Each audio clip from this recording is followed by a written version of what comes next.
প্রিয় ভিউয়ার্স, আবারও চলে আসলাম তোমাদের মাঝে গুরুত্বপূর্ণ একটি ভিডিও নিয়ে। আজকে আমরা সরাসরি তোমাদেরকে দেখাবো জব কার্ড কীভাবে তোমরা আবেদন করবে। তো বেসিক্যালি আজকের এই ভিডিওটি তাদের জন্য যাদের এখনও পর্যন্ত জব কার্ড হয়নি, অর্থাৎ যারা নতুন করে জব কার্ডের আবেদন করতে চাইছেন তাদের জন্য কিন্তু আজকের এই ভিডিওটি খুবই গুরুত্বপূর্ণ। তো আজকে এই ভিডিওর সাথে আমরা সরাসরি আলোচনা করব এই ফর্মটি কোন ঘরে কি উল্লেখ করবে, তার পাশাপাশি আমরা আলোচনা করব এই ফর্মের সাথে কি কি ডকুমেন্টস অ্যাটাচড করবে এবং কোথায় জমা দেবে। A to Z all information তথ্য কিন্তু আজকে এই ভিডিওর মাধ্যমে স্টেপ বাই স্টেপ তুলে ধরবো, তাই ভিডিওটি স্কিপ না করে সম্পূর্ণটি দেখার জন্য অনুরোধ রইল। তার আগে বলবো, যে সকল ভিউয়ার্স এখনও পর্যন্ত আমার এই চ্যানেলটি সাবস্ক্রাইব করেনি তাদেরকে বলো প্লিজ অতি দ্রুত সাবস্ক্রাইব করে দিয়ে আমাদের পাশে থাকুন এবং বন্ধুদের মাঝে শেয়ার করে দিন। চলুন বিস্তারিত তথ্য এক নজরে দেখে নেওয়া যাক। তো শুরুতেই তোমাদেরকে বলে রাখবো এই ফর্মটার নাম হচ্ছে ফর্ম অন।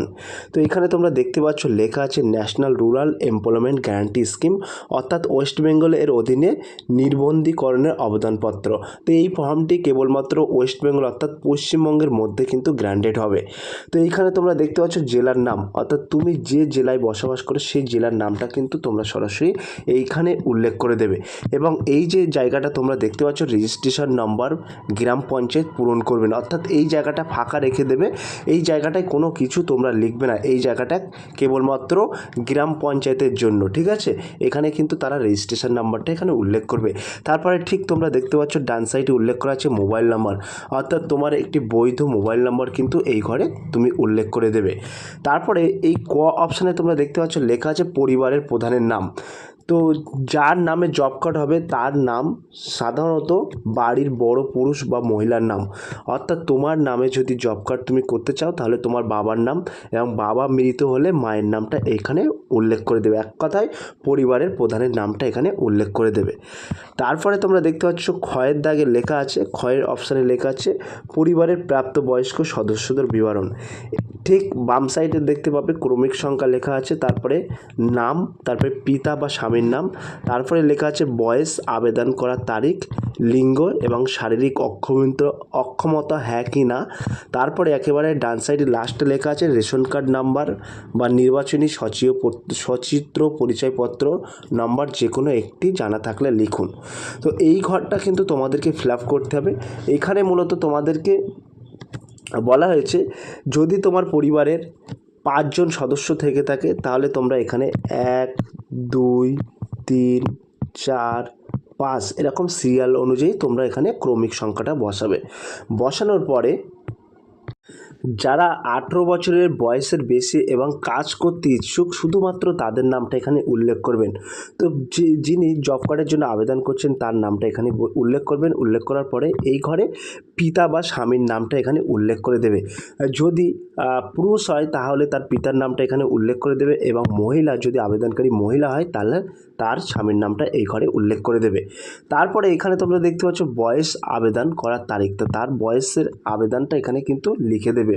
অর্থাৎ বয়স আবেদন তারিখ অনুযায়ী বয়স কত বছর হচ্ছে সেটা কিন্তু এখানে লিখে দেবে। এবং পুরুষ হলো এখানে পুরুষ উল্লেখ করে দেবে, মহিলা হলে মহিলা এখানে উল্লেখ করে দেবে। তারপরে এই ঘরে তোমরা দেখতে পাচ্ছ শারীরিক অক্ষমতা হ্যাঁ কি না, অর্থাৎ তুমি যদি টাইপ অফ ডিসেবিলিটি অর্থাৎ তুমি যদি প্রতিবন্ধী হয়ে থাকো তাহলে হ্যাঁ কি না সেটা এখানে উল্লেখ করে দেবে। উল্লেখ করে দেওয়ার পরে এই যে লাস্টের ঘরটা তোমরা দেখতে পাচ্ছ, একেবারে লাস্টের ঘরটা লেখা আছে রেশন কার্ড নাম্বার বা ভোটার আইডি যে কোনো একটি থাকলে লিখুন, না থাকলে ফাঁকা রাখুন। অর্থাৎ তোমাদের যদি রেশন কার্ড থেকে থাকে তাহলে রেশন কার্ডের যে নাম্বারটা আছে সেই নাম্বারটা এই ঘরে বসিয়ে দেবে। যদি ভোটার কার্ড থেকে থাকে তাহলে ভোটার আইডি নাম্বারটা এই ঘরে বসিয়ে দেবে। তারপরে 2 নম্বর, যদি 2 নম্বর পরিবারের সদস্য থেকে থাকে তাহলে এখানে উল্লেখ করে দেবে, সেম টু সেম উল্লেখ করে দেবে। 3 নম্বর পরিবার থাকলে সেম টু সেম এখানে ডাটাটা উল্লেখ করে দেবে। তোমরা উল্লেখ করে দেওয়ার পরে তোমরা একটু নিচে চলে আসবে, আসার পরে তোমরা এখানে দেখতে পাবে লেখা আছে,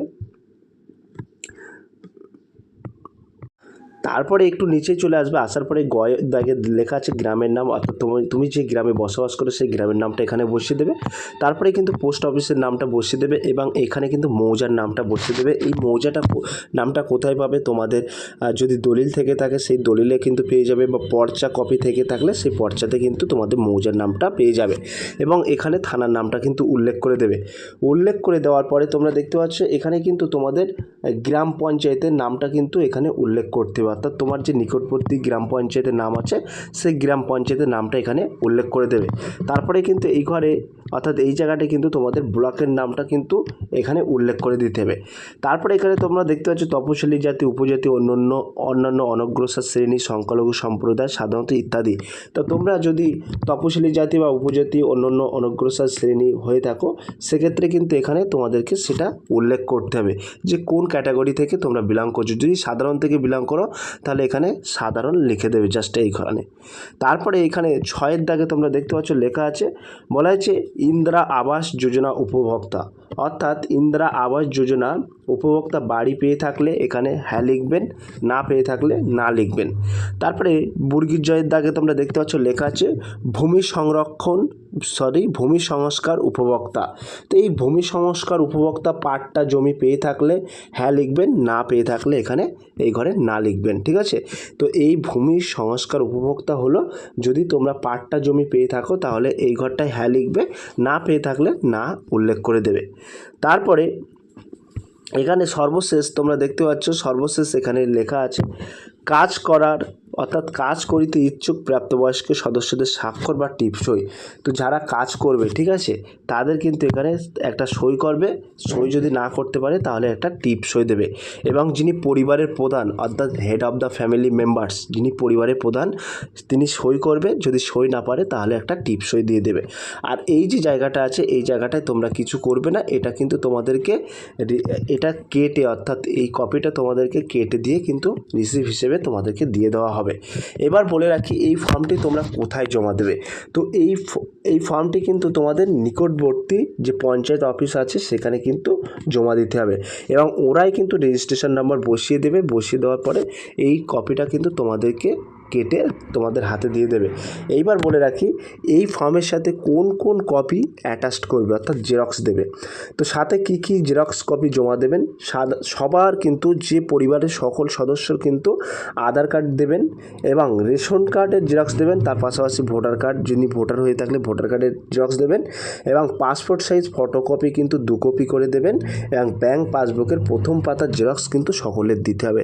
দেওয়ার পরে কিন্তু এই ফর্মের সাথে এই সমস্ত কপিগুলো অ্যাটাচড করবে। অ্যাটাচড করার পরে তোমরা সেলফ অ্যাটেস্টেড করবে। অ্যাটেস্টেড করার পরে তোমরা নিকটবর্তী যে তোমার পঞ্চায়েত অফিস আছে সেই পঞ্চায়েত অফিসে কিন্তু জমা করতে হবে। ক্লিয়ার? জমা করার পরে কিন্তু তোমাদেরকে একটা রেজিস্ট্রেশন নাম্বার দেবে, একদম উপরে ফর্মের উপরে কিন্তু একটা রেজিস্ট্রেশন নাম্বার লিখে দেবে। দেওয়ার পরে এই যে কপিটা এই কপিটা কিন্তু তোমাদেরকে কেটে দিয়ে দেবে রিসিভ হিসেবে। তো এই ছিল আজকের বিগ আপডেট, সেই আপডেটটি তোমাদের মাঝে তুলে ধরলাম আজকের ভিডিওর মাধ্যমে। যদি ভিডিওটি ভালো লেগে থাকে প্লিজ লাইক, কমেন্ট এবং শেয়ার করে দিন বন্ধুদের মাঝে। ফিরে আসছে আগামী দিনে তোমাদের জন্য very most important topic video নিয়ে।